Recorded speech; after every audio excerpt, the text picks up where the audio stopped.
السلام علیکم قارئین کرام، آج کی آڈیو بک سٹوری ہے داستان ایمان فروشوں کی۔ اس کا مصنف ہے عنایت اللہ التمش۔ یہ کتاب سلطان صلاح الدین ایوبی کی ان مہمات کا تذکرہ ہے جہاں وہ ایک طرف میدان جنگ میں صلیبیوں سے لڑ رہے تھے اور دوسری طرف اپنوں میں چھپے غداروں سے۔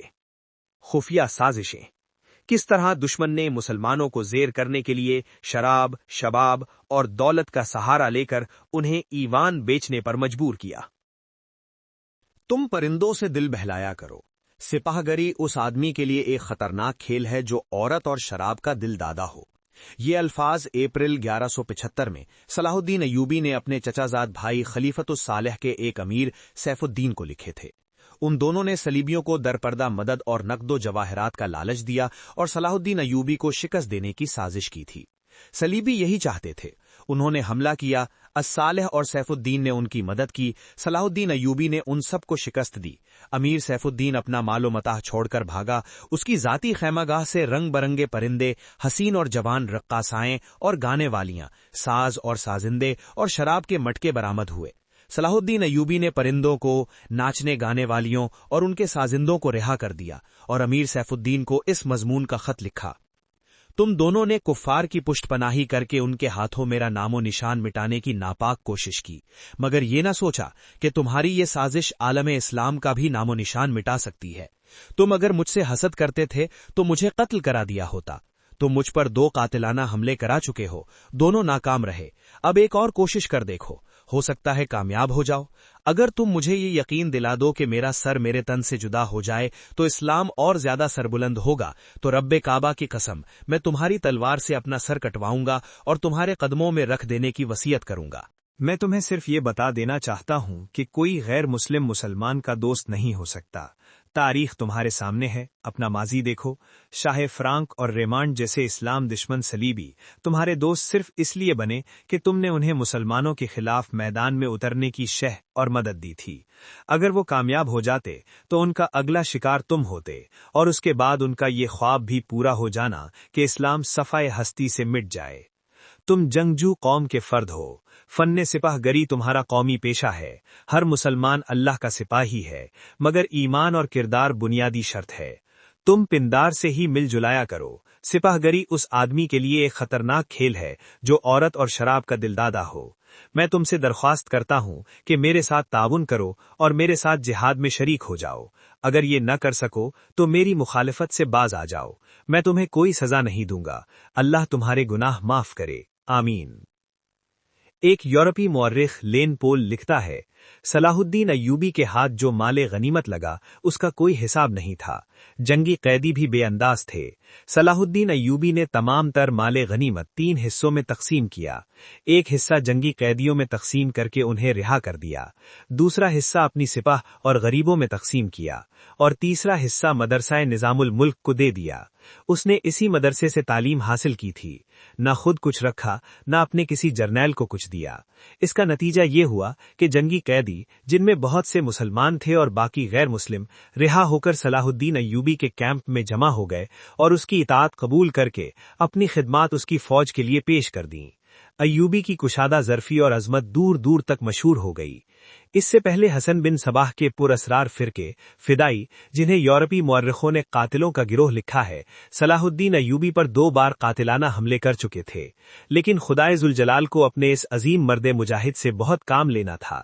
دونوں بار ایک معجزہ ہوا کہ اسلام کا یہ محافظ بال بال بچ گیا۔ اس پر تیسرا قاتلانہ حملہ اس وقت ہوا جب وہ اپنے مسلمان بھائیوں اور صلیبیوں کی سازش کی چٹان کو شمشیر سے ریزہ ریزہ کر چکا تھا۔ امیر سیف الدین میدان سے بھاگ گیا تھا، مگر وہ صلاح الدین ایوبی کے خلاف حسد اور کینے سے باز نہ آیا۔ اس نے حسن بن صباح کے قاطی فرقے کی مدد حاصل کر لی۔ یہ فرقہ ایک مدت سے اسلام کی آستین میں سانپ کی طرح پل رہا تھا۔ اس کا تفصیلی تعارف بہت ہی طویل ہے، مختصر یہ کہ جس طرح زمین سورج سے الگ ہو کر گناہوں کا گہوارہ بن گئی ہے، اسی طرح حسن بن صباح نام کے ایک آدمی نے اسلام سے الگ ہو کر نبیوں اور پیغمبروں والی عظمت حاصل کرنے کا منصوبہ بنایا۔ وہ اپنے آپ کو مسلمان ہی کہلاتا رہا اور ایسا گروہ بنا لیا جو طلسماتی طریقوں سے لوگوں کو اپنا پیروکار بناتا تھا۔ اس مقصد کے لیے اس گروہ نے نہایت حسین لڑکیاں، نشہ آور جڑی بوٹیاں، ہپنوٹزم اور چرب زبانی جیسے طریقے اختیار کیے، بہشت بنائی جس میں جا کر پتھر بھی موم ہو جاتے تھے، اپنے مخالفین کو ختم کرنے کے لیے قاتلوں کا ایک گروہ تیار کیا۔ قتل کے طریقے خفیہ اور پراسرار ہوتے تھے۔ اس فرقے کے افراد اس قدر چالاک، ذہین اور نڈر تھے کہ بھیس اور زبان بدل کر بڑے بڑے جرنیلوں کے باڈی گارڈ تک بن جاتے تھے، اور جب کوئی پراسرار طریقے سے قتل ہو جاتا تھا تو قاتلوں کا سراغ ہی نہیں ملتا تھا۔ کچھ عرصے بعد یہ فرقہ قاتلوں کا گروہ کے نام سے مشہور ہو گیا۔ یہ لوگ سیاسی قتل کے ماہر تھے، زہر بھی استعمال کرتے تھے جو حسین لڑکیوں کے ہاتھوں شراب میں دیا جاتا تھا۔ بہت مدت تک یہ فرقہ اسی مقصد کے لیے استعمال ہوتا رہا۔ اس کے پیروکار فدائی کہلاتے تھے۔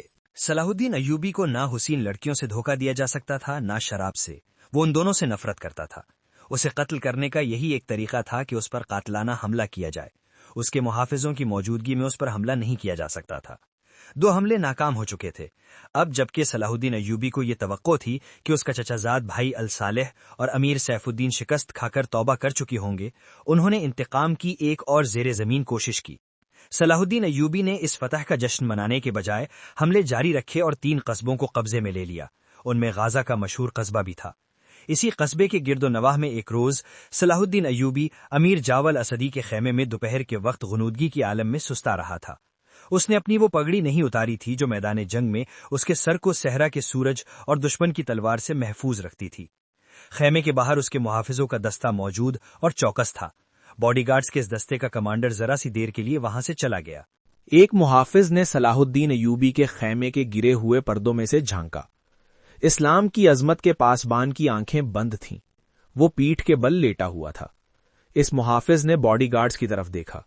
ان میں سے 3-4 باڈی گارڈز نے اس کی طرف دیکھا۔ محافظ نے اپنی آنکھیں بند کر کے کھولیں۔ 3-4 محافظ اٹھے اور دوسروں کو باتوں میں لگایا۔ محافظ خیمے میں چلا گیا۔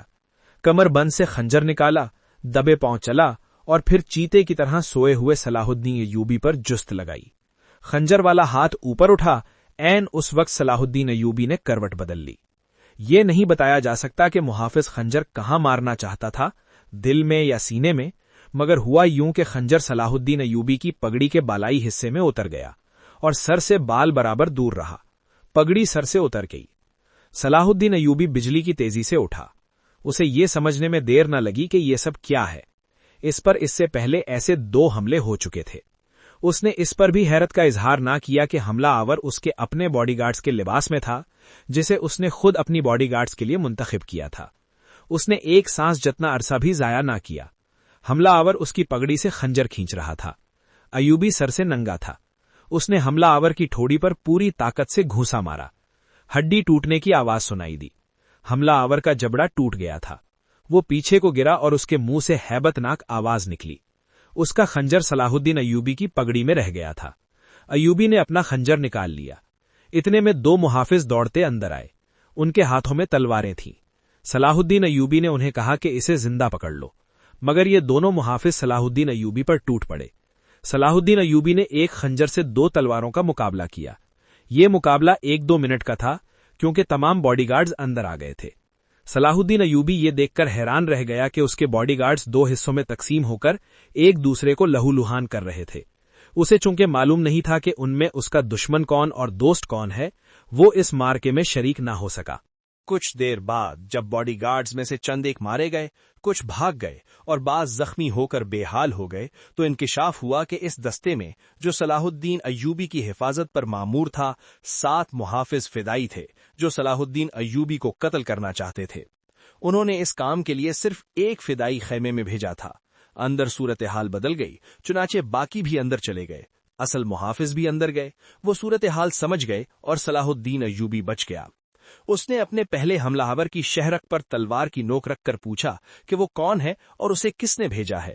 سچ بولنے کے بدلے صلاح الدین ایوبی نے اسے جان بخشی کا وعدہ کیا۔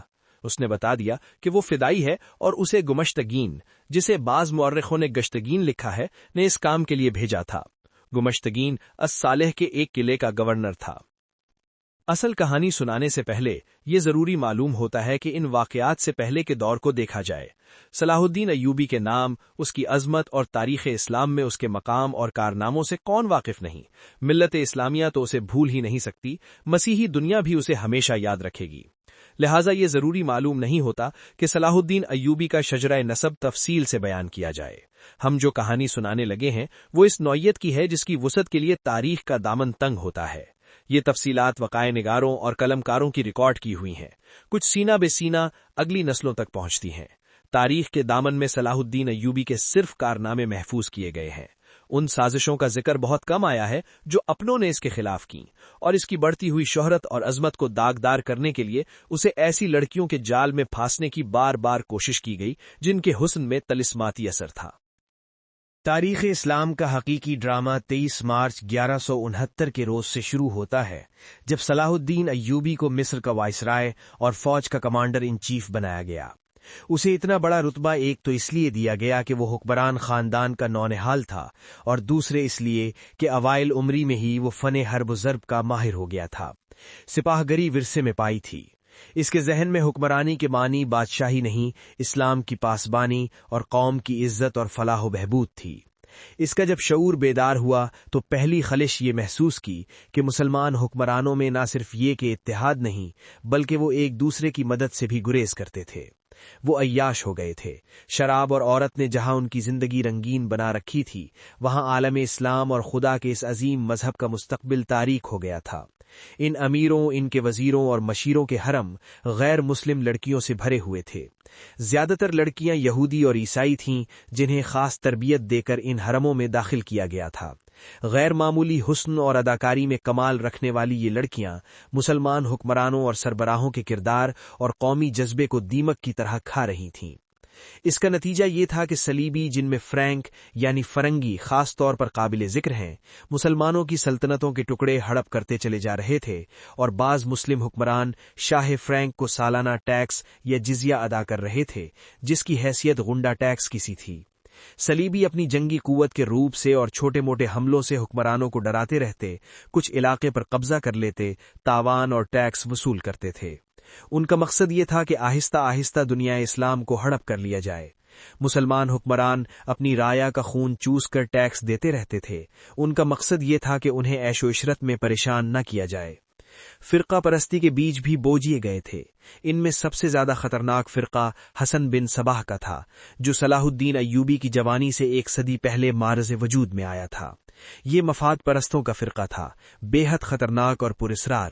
یہ لوگ اپنے آپ کو فدائی کہلاتے تھے، جو بعد میں حشیشین کے نام سے مشہور ہوئے، کیونکہ وہ حشیش نام کی ایک نشہ آور شے سے دوسروں کو اپنے جال میں پھانستے تھے۔ صلاح الدین ایوبی نے مدرسہ نظام الملک میں تعلیم حاصل کی۔ یاد رہے کہ نظام الملک دنیا اسلام کی ایک سلطنت کے وزیر تھے۔ یہ مدرسہ انہوں نے قائم کیا تھا جس میں اسلامی تعلیم دی جاتی اور بچوں کو اسلامی نظریات اور تاریخ سے بہرور کیا جاتا تھا۔ ایک مورخ ابن الاسیر کے مطابق نظام الملک حسن بن صباح کے فدائیوں کا پہلا شکار ہوئے تھے، کیونکہ وہ رومیوں کی توسیع پسندی کی راہ میں چٹان بنے ہوئے تھے۔ رومیوں نے 1091 میں انہیں فدائیوں کے ہاتھوں قتل کرا دیا۔ ان کا مدرسہ قائم رہا۔ صلاح الدین ایوبی نے وہیں تعلیم حاصل کی۔ اسی عمر میں اس نے سپاہ گری کی تربیت اپنے بزرگوں سے لی۔ نور الدین زنگی نے اسے جنگی چالیں سکھائیں، ملک کے انتظامات کے سبق دیے اور ڈپلومیسی میں مہارت دی۔ اس تعلیم و تربیت نے اس کے اندر وہ جذبہ پیدا کر دیا جس نے آگے چل کر اسے صلیبیوں کے لیے بجلی بنا دیا۔ اوائل جوانی میں ہی اس نے وہ ذہانت اور اہلیت حاصل کر لی تھی جو ایک سالار اعظم کے لیے ضروری ہوتی ہے۔ صلاح الدین ایوبی نے فن حرب و ضرب میں جاسوسی، انٹیلیجنس، کمانڈو اور گوریلا آپریشن کو خصوصی اہمیت دی۔ اس نے دیکھ لیا تھا کہ صلیبی جاسوسی کے میدان میں آگے نکل گئے ہیں اور وہ مسلمانوں کے نظریات پر نہایت کارگر حملے کر رہے ہیں۔ صلاح الدین ایوبی نظریات کے محاذ پر لڑنا چاہتا تھا جس میں تلوار استعمال نہیں ہوتی۔ اس کہانی میں آگے چل کر آپ دیکھیں گے کہ اس کی تلوار کا وار تو گہرا ہوتا ہی تھا، اس کی محبت کا وار اس سے کہیں زیادہ مار کرتا تھا۔ اس کے لیے تحمل اور بردباری کی ضرورت ہوتی ہے، جو اس نے اوائل عمر میں ہی اپنے آپ میں پیدا کر لی تھی۔ اسے جب مصر کا وائسرائے اور کمانڈر ان چیف بنا کر مصر بھیجا گیا تو ان سینئر افسروں نے ہنگامہ برپا کر دیا جو اس عہدے کی آس لگائے بیٹھے تھے۔ ان کی نگاہ میں صلاح الدین ایوبی ابھی طفل مکتب تھا۔ مگر اس طفل مکتب نے جب ان کا سامنا کیا، اس کی باتیں سنی تو ان کا احتجاج سرد پڑ گیا۔ مورخ لین پول کے مطابق صلاح الدین ایوبی ڈسپلن کا بڑا ہی سخت ثابت ہوا۔ اس نے تفریح، عیاشی اور آرام کو اپنے لیے اور اپنی افواج کے لیے حرام قرار دے دیا۔ اس نے اپنی دماغی اور جسمانی قوتوں کو صرف اس مقصد پر مرکوز کر دیا کہ سلطنت اسلامیہ کو مستحکم کرنا ہے اور صلیبیوں کو اس سرزمین سے نکالنا ہے۔ فلسطین پر وہ ہر قیمت پر قبضہ کرنا چاہتا تھا۔ اس نے یہی مقاصد اپنی فوج کو دیے۔ مصر کا وائسرائے بن کر اس نے کہا، خدا نے مجھے مصر کی سرزمین دی ہے، اس کی ذات باری مجھے فلسطین بھی ضرور عطا کرے گی۔ مگر مصر پہنچ کر اس پر انکشاف ہوا کہ اس کا مقابلہ صرف صلیبیوں سے نہیں بلکہ اپنے مسلمان بھائیوں نے اس کی راہ میں بڑے بڑے حسین جال بچھا رکھے ہیں، جو صلیبیوں کے عزائم اور جنگی قوت سے زیادہ خطرناک ہیں۔